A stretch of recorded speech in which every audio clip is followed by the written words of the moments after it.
আগামী ফেব্রুয়ারিতে নির্বাচন হবে কিনা তা নিয়ে অনেকের সন্দেহ আছে, আমারও আছে। এর মধ্যে নাসিরউদ্দিন পাটোয়ারি তো ঘোষণায় দিছে যে ফেব্রুয়ারিতে নির্বাচন হবেই না। তবে আমি সবাইকে ফেব্রুয়ারিতে নির্বাচনের টার্গেট নিয়ে প্রস্তুতি নিতে বলি। এরা না বললে আবার বিএনপিওয়ালারা বলবে আমি নির্বাচন পিছাইতে চাই।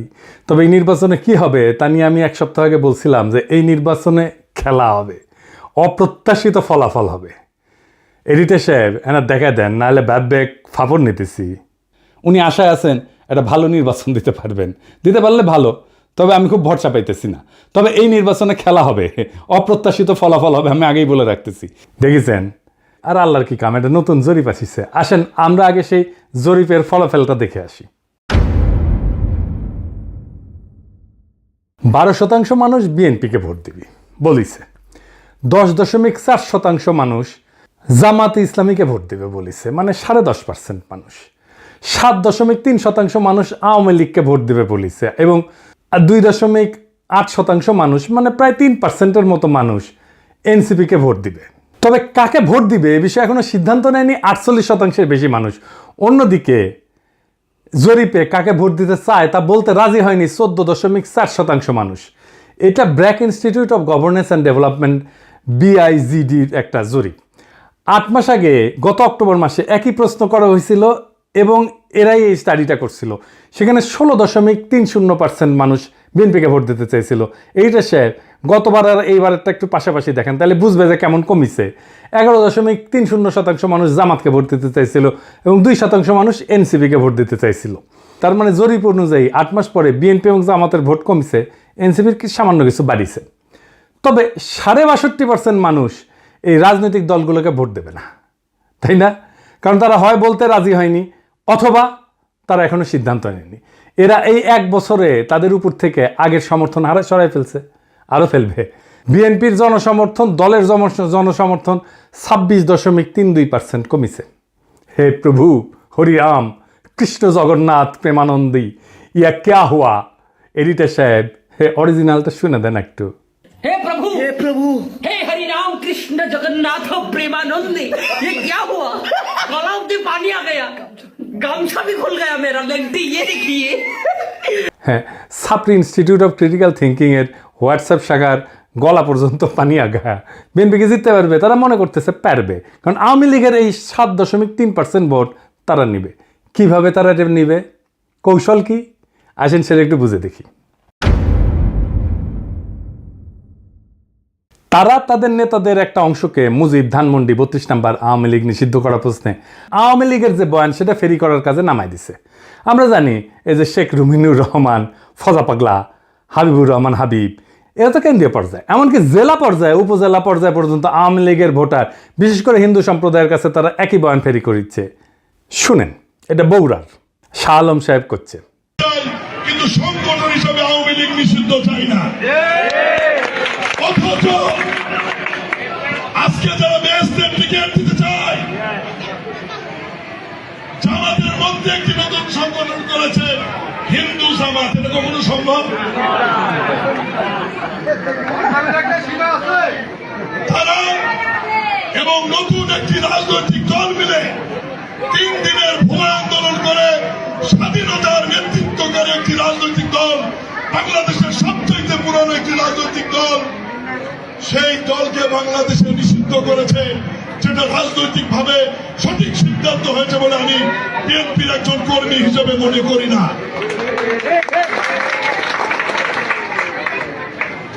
এই বাংলাদেশের ইতিহাস লিখতে গেলে মহান স্বাধীনতার ঘোষক শহীদ রাষ্ট্রপতি জিয়াউর রহমানের নাম লিখতে হবে।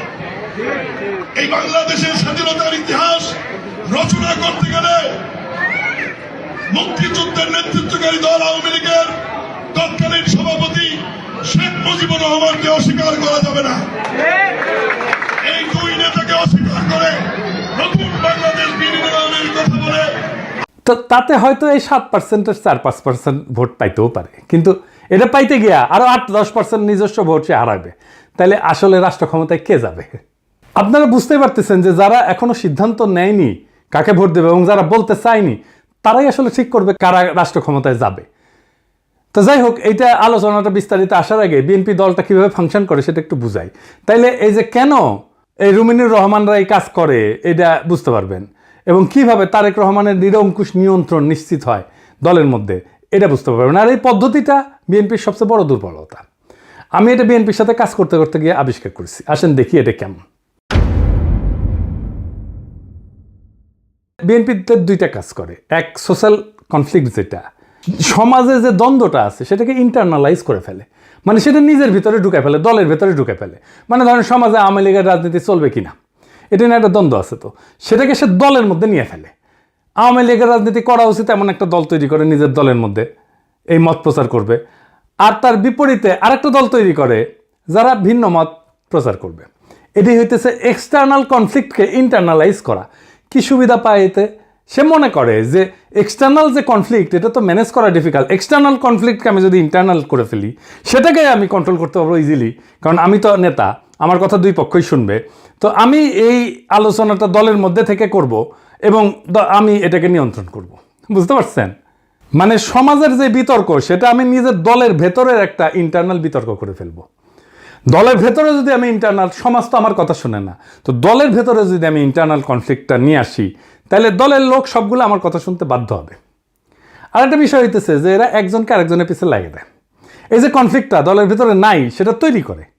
আমাকে এই যে ওয়াহিদুজ্জামান অ্যাপোলো একদিন বলে ফোন মেরা যে বিএনপির অনেক লোক বলে যে আপনি রয়ের এজেন্ট। হ্যাঁ, তার মানে কি বুঝেছেন? তো তার মানে এটাই যে শুনে হয় আমি বিব্রত হব বা সংকুচিত হব বা ভয় পাবো, এবং আমি একটা আশ্রয় খুঁজবো, এবং আমাকে এমন একটা মহাশক্তির কাছে পাঠাবে যে আমাকে আশ্রয় দেবে, অথবা সেই আশ্রয় দেবে। তার মানে বুঝেছেন তো? বা সেই বলবে আরে ব্যাপার না, আমি দেখতেছি, আমার উপরে ছেড়ে দেন। হ্যাঁ, তো সে তার দলের লোকদের উপর আনুগত্যটা কেনে, তারা এটা চাপে ফেলে ভয় দেখায় আনুগত্য আদায় করে। এটা বিএনপির কৌশল। যাই হোক, এই যে এক্সটার্নাল কনফ্লিক্টটাকে ইন্টারনালাইজ করে ফেলা, এটা তার নির্বাচনে আওয়ামী লীগের ভোট টানার একটা কৌশল। তো যাই হোক, এখন এই যে নির্বাচনী জরিপ, এটার প্র্যাকটিক্যাল ফলাফলটা কি? প্রথম ফল হইতেছে বিএনপি আগামী সরকার গঠন করতে পারছে কিনা এটা বিরাট সন্দেহের মধ্যে পড়ে গেল। ধরেন এনসিপি আর জামাত ঐক্য হইল, ওইদিকে বিএনপি নিজের ভোটের সাথে আওয়ামী লীগের ভোট আর জাপার ভোট মিলে একটা হাড্ডাহাড্ডি লড়াই হইল। তাও কি বিএনপি বা এনসিপি জামাত ক্ষমতা আসতে পারতেছে? না, পারতেছে না। কারণ 62.5% মানুষ জামাত, বিএনপি, এনসিপি কাউরেই, এই 62.5%-এর ভয়েস হয়ে উঠতে পারবে যারা, তারাই আগামী সরকার তৈরি করবে। তাইলে কিভাবে এটা গড়ে উঠবে? বাংলাদেশ একটা রাজনৈতিক ফ্রন্ট গড়ে উঠবে। প্রকৃতি শূন্যতা পছন্দ করে না। এই 62% মানুষের একটা ফ্রন্ট গড়ে উঠবে। এই মানুষকে ভয়েস দিতে হবে। এই ফ্রন্ট দেশের নির্বাচনে জিতে আসবে। কিভাবে? ধরেন কয়েকটা ব্রড ইস্যুতে যদি একটা ঐক্য হয়। 1 নাম্বার, বাংলাদেশে ভারতীয় আধিপত্যবাদের অবসান হবে। 2 নাম্বার, স্বাধীনতা, সার্বভৌমত্ব, জাতীয় মর্যাদা এবং আঞ্চলিক অখণ্ডতা অক্ষুণ্ণ রাখতে হবে। 3 নাম্বার, আওয়ামী ফ্যাসিবাদের চিরস্থায়ী অবসান ঘটাইতে হবে। 4 নাম্বার, একটা ইনসাফ ও সাম্যের বাংলাদেশ বানাইতে হবে। তো এই ইস্যু নিয়ে যদি ফ্রন্ট হয় তাহলে এই 62.5% সেই ফ্রন্টের সাপোর্টার হয়ে যাবে। এন্ড কইতে পারেন এমন কোনো ফিগার আছে যে এই ফ্রন্টের নেতৃত্ব দিতে পারবে? আছে, অনেকেই আছে। আমি আজ একজনের নাম বলবো, মাহমুদুর রহমান। উনি এই ফ্রন্টের নেতৃত্ব যদি দেন সবাই ওনার পাশে এসে দাঁড়াবে। ইলিয়াস কনক, পিনাকির কথা বাদই দেন, এরা মাহমুদ ভাই আওয়াজ দিলে ঝাঁপে পড়বি। এর বাইরে হেফাজত, ইনকিলাব মঞ্চ, আপ বাংলাদেশ, এবি পার্টি, ইসলামী শাসনতন্ত্র আন্দোলন, এরা সবাই এসে দাঁড়াবে। এটাই হয়ে উঠবে রাজনীতির মেইন স্ট্রিম। এনসিপি আর জামাতের কোনো অপশন থাকবে না এই ফ্রন্টে জয়েন না কইরা। বিএনপিও আসতে পারে এই ফ্রন্টে, স্বাগত জানাই আমরা। এই ইস্যুতে ঐক্য হইলে ওয়াই নট, কিন্তু সিট যা দেব মাইনা নিতে হবে। এই ফ্রন্ট মানে বিএনপির বিরুদ্ধে যাওয়া না, কিন্তু বিএনপির বিরোধিতা করাও না, বরং অ্যান্টি ফ্যাসিস্ট, অ্যান্টি ইন্ডিয়া সমস্ত শক্তিকে একটা কমন গ্রাউন্ডে নিয়ে আসা।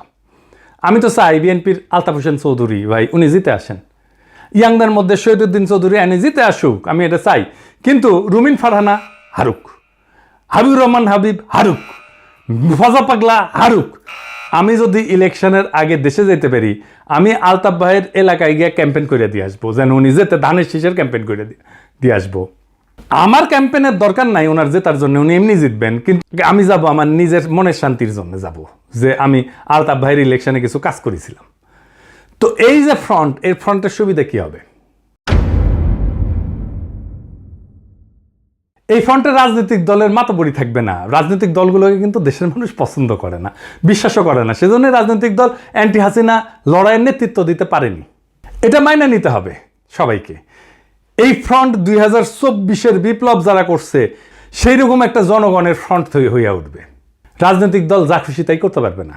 এনসিপির বালখিল্যতা, জামাতের রাজনৈতিক ভুল, অন্য ছোট দলের ন্যাশনাল ইম্প্যাক্ট তৈরি করার অক্ষমতা সব দূর হয়ে যাবে। এক নতুন আশায় দেশবাসী বুক বাঁধবে, সারা দেশে এক নতুন আশার সঞ্চার হবে। আমরা কলা গাছ যদি দাঁড় করাই দিই, বেশিরভাগ আসনে তারা জিতে আসবে। আমরা বিএনপির ট্রু ন্যাশনালিস্ট নেতাদের আসনে কোনো প্রার্থী দেব না। আমাদের মার্কা হবে বাম্বু। বাম্বুর দাবরা নিতে দেশকে আবার সঠিক রাস্তায় নিয়ে আসবো। এই 62% থেকে বাংলাদেশের আগামীর রাজনীতি উত্থিত হবে। এখন প্রশ্ন হচ্ছে, মাহমুদ ভাই কি রাজনীতিতে এভাবে আসতে রাজি হবেন? না, হবেন না। ওনারা যারা চেনেন তারা জানেন উনি হবেন না। এই ভিডিও দেখার পরে উনি আমার ফোন দিয়ে ঝাড়ি দিবেন, বলবেন এসব কি পাগলামি শুরু করিস, আমি আমার দেশ নিয়ে আসছি, আমার বয়স হয়েছে। তো যাই হোক, উনি যাই বলুক। সক্রেটিস বলছিলেন সেই নেতাই শ্রেষ্ঠ নেতা যে অনিচ্ছুক নেতা। মাহমুদ ভাই অনিচ্ছুক নেতা, তাই উনার বাংলাদেশের সেরা নেতা হওয়া সম্ভব। এইটারে বলে সিনাটাস আর্কিটাইপ। কঠিন লাগিচ্ছে হ্যাঁ কথাটা শুনে, টার্মটা শুনে, কিন্তু এটা খুব মজার ইতিহাস আছে। আসেন শুনি।